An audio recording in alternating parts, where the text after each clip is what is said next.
জীবননগরে পায়ুপথে লুকানো ৮৭ লক্ষ টাকার ৬টি স্বর্ণের বারসহ রকি নামের এক যুবককে আটক করেছে বিজিবি। মোহাম্মদ মুনাইম হোসেনের প্রতিবেদনে সাথে থাকছি আমি তাবাসসুম তনয়া। চুয়াডাঙ্গার জীবননগর উপজেলার থানা মোড় থেকে ৬টি অবৈধ স্বর্ণের বারসহ এক যুবককে আটক করেছে বিজিবি। আটক যুবক রাজ রকি ৩২ বছর বয়স, একই উপজেলার গয়েশপুর গ্রামের রিজাউল হক লিটনের ছেলে।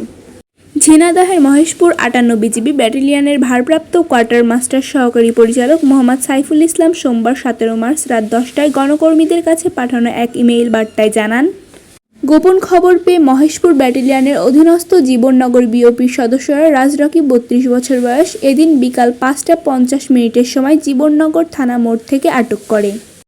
আটকের পর তাকে বিজিবি ক্যাম্পে নিয়ে জিজ্ঞাসাবাদ করা হলে সে প্রথমে কিছু স্বীকার করেননি।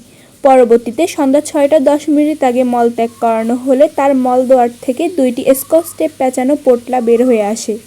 ওই পোটলা ২টি খোলা হলে সেখানে ৬টি অবৈধ স্বর্ণের বার পাওয়া যায়। উদ্ধার করা স্বর্ণের বারগুলো জুয়েলারি সমিতির মাধ্যমে পরীক্ষা করার পর সহকারী কোষাগারে জমা দেওয়া হয়েছে। এ ব্যাপারে জীবননগর থানায় মামলা হয়েছে বলে তিনি জানান।